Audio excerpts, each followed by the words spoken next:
Dolomite, hein, la fameuse berline Dolomite, qui était la première voiture de série à avoir une culasse 16 soupapes en série. 16 soupapes. Ça n'existait pas. Eh bien, ils mettent le même moteur sur la TR7, mais ils enlèvent la culasse 16 soupapes pour remettre une culasse classique. On s'est dit, chez Triomphe, ça va plus. Problème.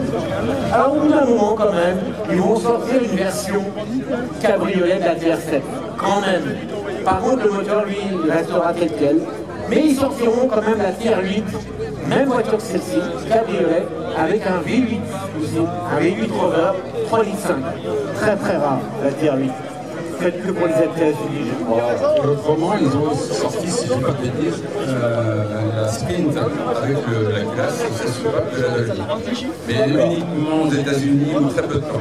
Ah, moi, j'ai pas entendu parler de ce modèle.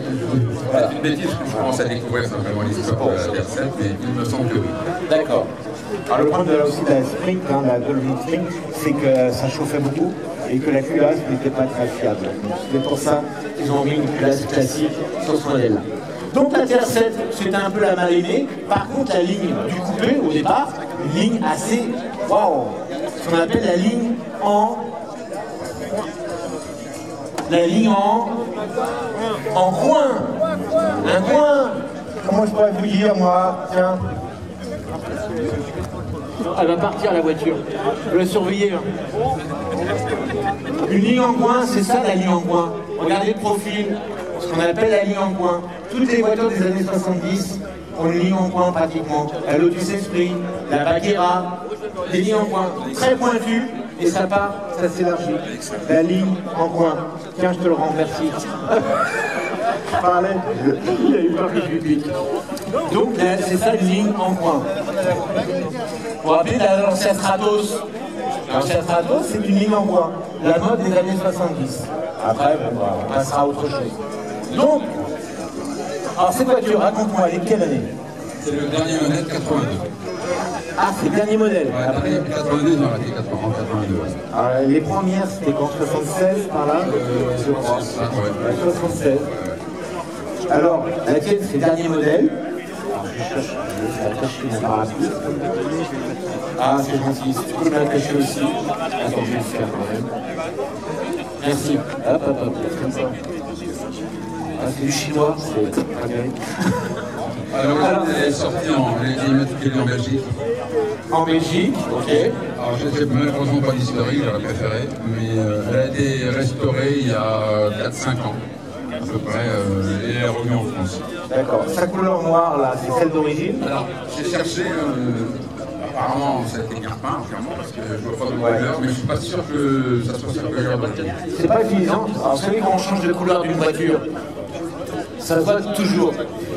C'est difficile de repeindre, ou alors on désosse toute la voiture, la coque, on repeint tout. Mais c'est quand même compliqué de changer une couleur de voiture. Souvent, quand on a un capot ou dessous, ou un garniture de porte, on retrouve la couleur. C'est rare de démonter une voiture pour changer la couleur entièrement. Donc, s'il est noir partout, je pense, il y a eu des noirs. Hein. Je sais qu'il y a eu des noirs. Je crois que c'était une série limitée, les noirs. Enfin, alors, on fait le tour de la voiture. Ah, donc la ligne en coin, ben, on la reconnaît bien, très haut de l'arrière et très pointue de l'avant. On aime ou on n'aime pas la ligne. Moi j'aime bien. Elle est peut-être plus jolie en cabriolet qu'en coupé. C'est ce qu'on dit. Le coupé avec la vitre verticale, c'est assez moyen. Mais bon, ça correspond à une époque aussi. On va regarder l'intérieur. Je pense qu'on a des poignées qu'on retrouve sur des berlines de l'époque, assez classiques. Alors vous remarquerez, je ne sais pas si on peut ouvrir de l'autre côté, hein, si quelqu'un peut ouvrir la porte de l'autre côté. On a un tableau de bord, on va dire, assez massif, on va dire classique. C'est pas d'une grande beauté, hein, c'est les années 80, c'est assez cubique aussi. Par contre, on est assis, on regarde les maquettes, regardez. C'est très profond, on doit être assis très très bas. Et c'est même pas on est assis très très bas. Si tu permets, hein, je me mets au volant. Voilà, on est assis très très bas. J'ai le souvenir, moi, dans les années 80, un copain qu'on a vu, un coupé, qui m'avait prêté, et j'avais bien aimé. J'avais bien aimé cette voiture. Donc celle-ci c'est un cabriolet, donc ça a l'avantage de pouvoir rouler décapoté. On a toutes les informations sur le tableau de bord, merci, avec les manos. On a même un manot de voltage, bon, essence, température, et la petite montre, alors qui est peut-être mal placée, hein, elle serait peut-être mieux ici au milieu.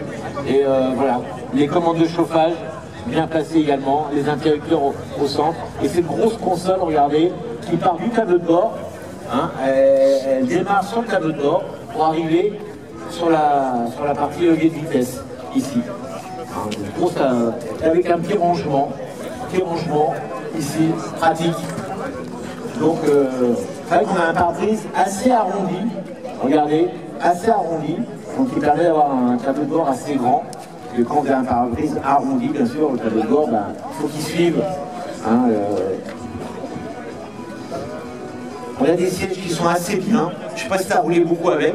Non, j'ai fait 200, 250 km. Ouais. Je ne connais pas. D'accord. Alors pourquoi on achète ce genre de voiture? Viens me dire, viens avec moi. Pourquoi on achète ce genre de voiture? Parce que c'est un look assez spécial quand même. Parce que j'aime bien les boîtes aussi C4, c'est un peu le format en coin. Voilà, c'est le format en coin aussi. J'aime bien les voitures un peu cubiques de l'arrière. Ah, c'est le style que tu aimes. J'avais 18 ans dans les années 80. Ouais. Et tu avais tapé dans l'œil à l'époque. Voilà, et j'ai toujours aimé. Ouais. Et on recherche un cabriolet, pas très cher. Ouais. Ça reste raisonnable. Ah, une voiture comme ça vaut combien? C'est pas très cher, je crois. En dessous de 10 000? Ouais, 8 000 euros. Ouais. Alors pour un cabriolet aujourd'hui, comme ça, original, aller chercher un cabriolet original aujourd'hui à moins de 10 000, vous n'allez pas en trouver. Hein. Je ne parle pas de berline décapitée, je parle d'un vrai cabriolet. Même si là, il n'y a pas d'arceau, voilà, comme on faisait dans les années 70-80, il n'y a pas d'arceau. Et franchement, une fois décapoté, je ne sais pas si tu peux le faire. Non, ouais, parce que elle n'est pas très bien, elle n'est pas facile à faire. Bon, on ne va pas la décapoter, mais une fois décapotée, franchement, la ligne est superbe. Moi, j'adore. Et même la capote, hein, elle n'a pas la forme du coupé. Elle est très très belle. Grande visibilité. Ouais, on a des lunettes panoramiques. Et ça, c'est très bien. Bon, la capote, je le disais tout à l'heure, malheureusement, elle a été coupée. Bon, là, on ne peut rien faire, il faut la changer. C'est très difficile à décapoter, il faut changer ces pressions-là, il faut bien c'est un peu archaïque. C'est une anglaise, hein. On a un coffre qui doit être assez spacieux, je pense, avec une petite Véronique, mais ça, on les met surtout. Alors, pas très profond, et pas très haut. Il y a un réservoir. Et par contre, très large, donc finalement, à deux, ça va. Et assez profond quand même, si on en met pour 2 personnes. Rappelez que bien sûr, c'est une 2 places, ça suffit. Ça suffit, en plus avec la petite Véronique, ça suffit sans problème. C'est quoi qu'on a ici, ce J'ai pas encore découvert. Ouais, bon, surprise. Non, ça permet de... Les têtes d'amortisseur qu'on voit, je suis pas sûr. Ouais, bon, possible. J'ai encore des choses à apprendre dessus. Et on va s'intéresser à ce fameux moteur 4 cylindres. Et pour la première fois, depuis longtemps, Triomphe n'avait pas de 6 cylindres à proposer. Alors je vous le disais, la TR8 qui est venue après, et qui a été très peu produite à un moteur V8. Mais celle-ci, la TR7, là, qui est un moteur 4 cylindres. Donc on le disait tout à l'heure, c'est le moteur qu'on trouvait sur la Dolomite Sprint. Je ne sais pas si ça parle à quelqu'un, la Dolomite Sprint. Une petite berline qui à l'époque courait en groupe 1 et qui marchait super bien quand même. Elle est assez méconnue, la Dolomite Sprint. Donc c'est le même moteur qu'on retrouve sans la culasse, 16 soupapes, culasse classique, hein, à 8 soupapes seulement. C'est coupleux, voilà. Ça fait combien de chevaux en fait? 105. 105 chevaux. C'est suffisant pour rouler dans la circulation actuelle. Ouais, parce que ça doit faire pas autour d'une tonne, à peine? Ouais, à peine. Une tonne peut-être. Je pense que ça doit faire dans les 250 kg, à peine une tonne. Donc c'est un moteur, bon, une fois qu'on a bien classé soupapes, qui est assez fiable. Elles sont sorties en boîte 4. Les premières en boîte 4. En boîte 5 et ça quand même. Et très vite, ils sont passés à la boîte 5. C'est quand même pas sur l'autoroute. Ouais, ok. C'est très bien. Une voiture très belle. Moi j'aime beaucoup la ligne du cabriolet et je me laisserais bien tenter, c'est vrai. Surtout au prix que ça vaut. Ça va sans doute pas durer. Hein, la cote va sans doute monter. Et donc les beaux exemplaires ne doivent pas courir les rues. Donc si vous trouvez une belle TR7, ouais, pourquoi pas. Un petit cabriolet sympa. facile à entretenir, je pense. Quand tu le verras à l'usage. Hein, les pièces sont pas chères du tout, on trouve tout, les Anglais. Ah, ce qui est bien avec les Anglais, c'est qu'on trouve tout. Voilà. C'est bien d'acheter une anglaise parce que vous trouverez toujours les pièces. De toute façon, ils continuent de fabriquer, droit fabriqué, et il n'y a pas de souci. Les gens sont sympas, même s'ils ne sont pas d'origine. Moi j'adore, mais accessoires d'époque. elles m'ont fait craquer quand je l'ai acheté. Ouais. Les couleurs. Parce que d'origine, c'était pas terrible, hein, les gens d'origine. Mais celle-ci, je ne sais pas ce que c'est comme genre. Westcam, Ouais. Parce qu'à ATS, ça fait des gens comme ça. Ouais, on les montait pas sur les BMW aussi. Très belles gens qui vont bien avec la voiture, les dorures, avec le noir, ça va être bien. Comment vous la trouvez cette voiture? Elle est sympa. Là, je suis sûr qu'il y en a beaucoup là. Ah, ça me plairait bien. Eh bien, c'est peut-être le moment d'en acheter une, avant que les prix Celle-ci n'est pas encore à vendre. Mais celle-ci n'est pas à vendre parce qu'il vient d'acheter. Dans 3 ans, dans 4 ans peut-être. Peut-être, parce que ça lui arrive, après quand il en a marre, il les revend. Hein. Mais voilà, très très belle auto, franchement bon état. Et t'as combien de kilomètres, tu sais, à peu près? A priori 83 000, je pense qu'elle est... Ouais, elle n'a pas beaucoup roulé en fait.